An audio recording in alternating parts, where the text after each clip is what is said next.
So now I'm going to teach you how to make the butterscotch sauce for the butterscotch cake. You could be using caramel sauce that is made from the white sugar, the granulated white sugar. However, the butterscotch sauce, you can call it that way only if you be using the brown sugar. So for the butterscotch cake that we are going to make in this course, I thought making the butterscotch sauce itself was very important. Okay, so we'll start with the ingredients. So I'm going to cook the sugar. Because it is already brown in color, we are going to look for the temperature 160 degree Celsius, so anywhere between 155 to 160 without it letting to burn. We're just going to stop at 155 to 160, and when we reach the temperature, I'm going to add in the cream, and then I'm just going to keep mixing it, and then the butter, and then we have salt, and then finally the vanilla, and we are going to have a beautiful butterscotch sauce ready. So into the saucepan goes the brown sugar,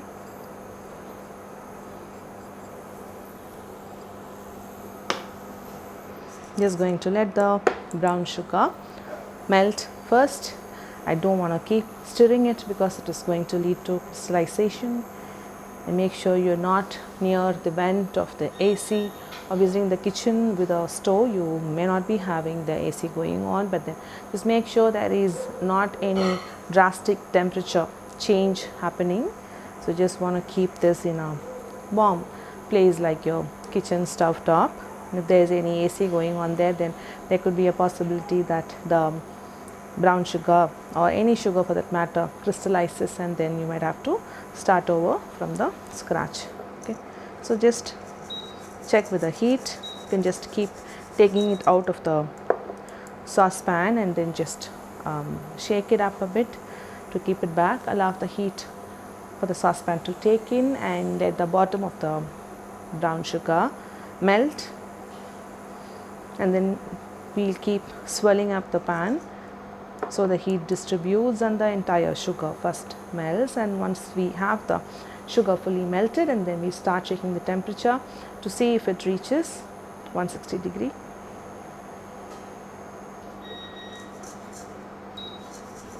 So you can see the bottom is just sticking to the saucepan. Just going to let it absorb some more heat. You can see the bottom is just starting to melt the sugar.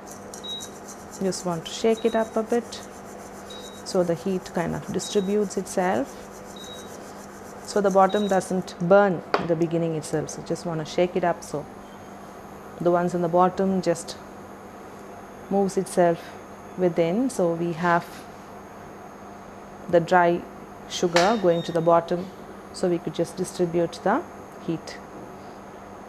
So we have all the sugar trying to melt at the same time.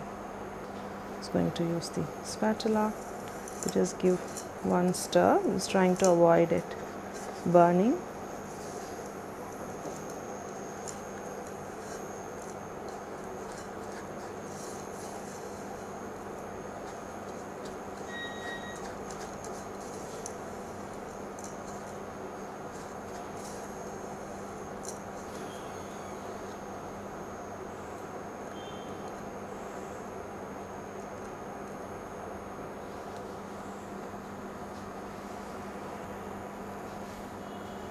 I'm just going to stir it up.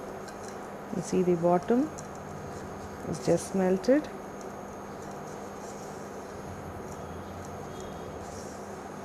Just trying to distribute the heat so all the sugar melts before we have the temperature rising.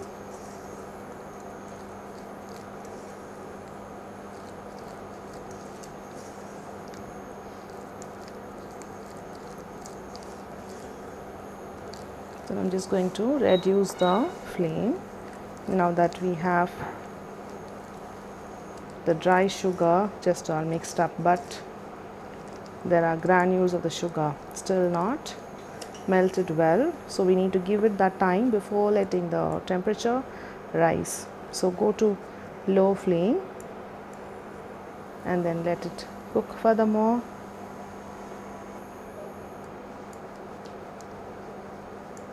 So I can see a bit of sugar grains.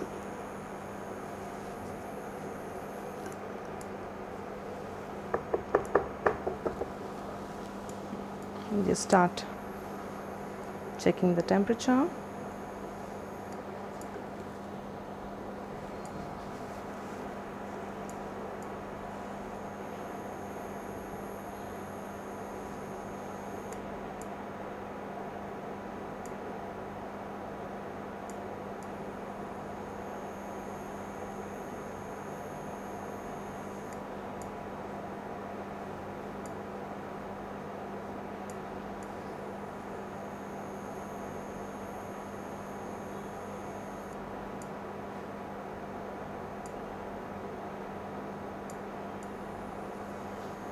It's around 123 at this stage.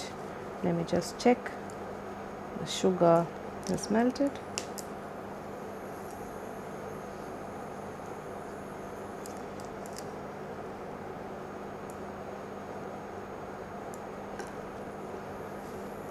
So it looks good now.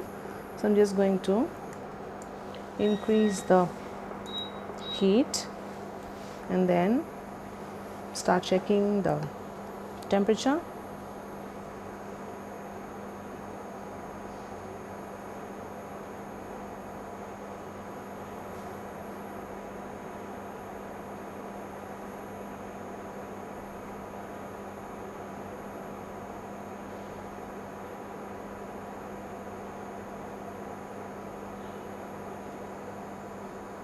Just going to wait for it to reach 155 to about 160, right, is the temperature. So it's just right about there. It's 160. Just want to switch off the stove and add the cream and keep whisking.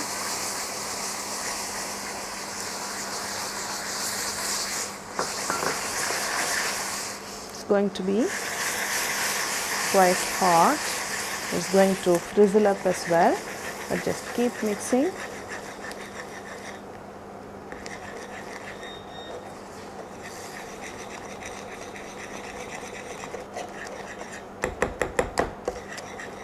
So that's going to stop the caramelization. And once the cream combines well, then it means it's not going to crystallize anymore. Now there's no heat there. I'm just adding the rest of the cream.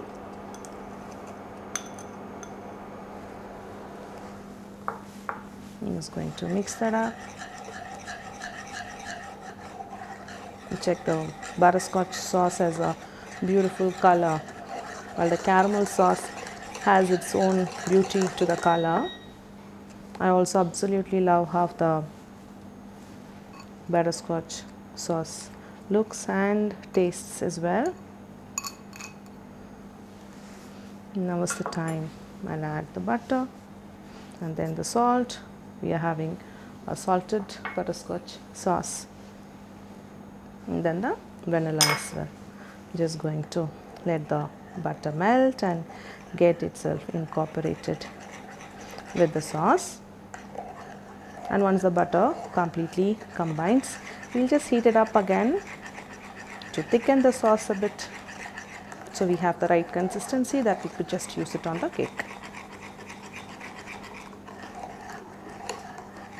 Okay, just going to switch on the stove, so that will just give me some extra heat to allow the butter to melt and then combine with the sauce.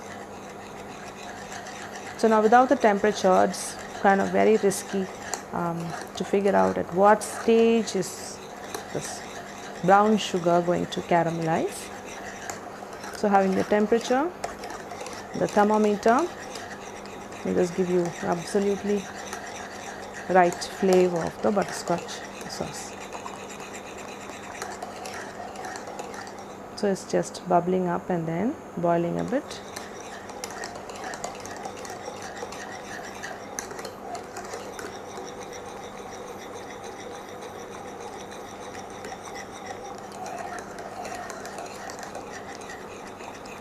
Just allow it to thicken a bit more only, because this is not the consistency it's going to be even after it's cooled down.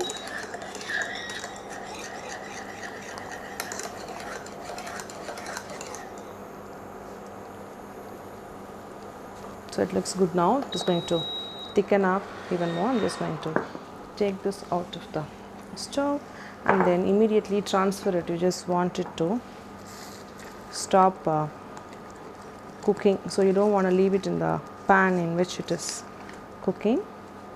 So just give it a good mix, then transfer it into a bowl.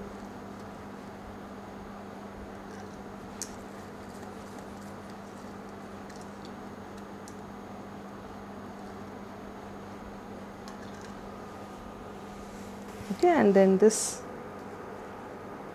is going to give it a mix.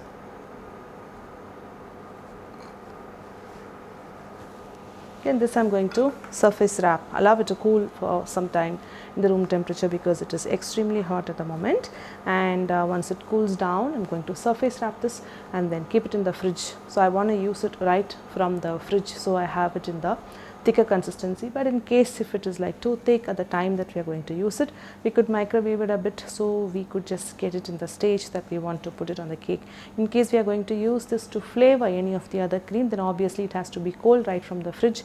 Even with a thicker consistency, that is when it's not going to loosen up any of your mousse or even your buttercream or any other cream that you want to flavor it with the butterscotch sauce that we have made. So now we've come to the end of making the beautiful butterscotch sauce. I'll catch you up in another lesson where I will show you how to use this butterscotch sauce.